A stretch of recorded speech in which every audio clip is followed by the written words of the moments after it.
How often have you had to do something anything, and you just don't want to do it? You don't feel like doing it. The first time my family and I moved, I was 4. The second time, I was 12. The third time, I was 14. And as you can imagine, they were all pretty difficult. Moving and uprooting your life, changing schools, it's all hard. But as I got older, I slowly learned to appreciate all the goodness that has come from moving and all the opportunities.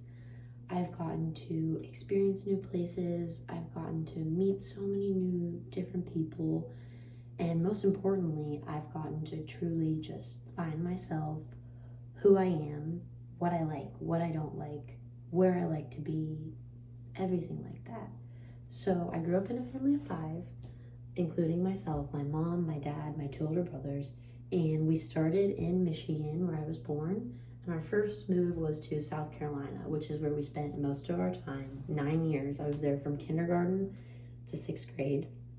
And that's where I started competitive cheerleading, which was such a big part of my life. I spent so many times with those people and my teammates and just bonding, traveling to new states, finding myself. I loved cheerleading, which I actually ended up doing until I was 16 when I got my first job.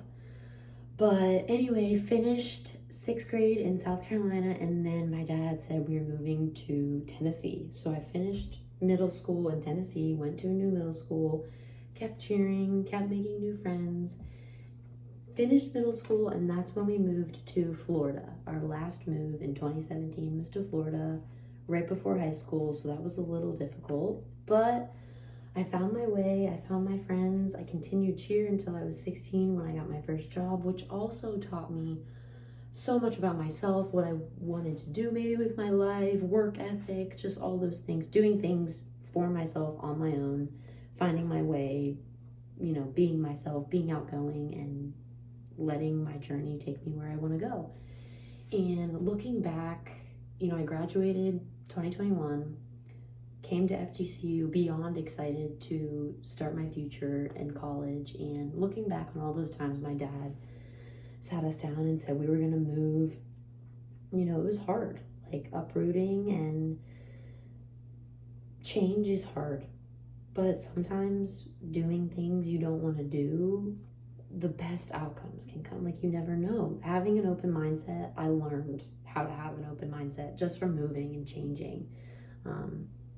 And that not everybody gets the opportunity to move even once in their life. So I'm grateful to be able to experience everything that I've experienced, and that every situation is what you make of it. So just having an open mindset and staying on track and letting your journey in life take you where it takes you.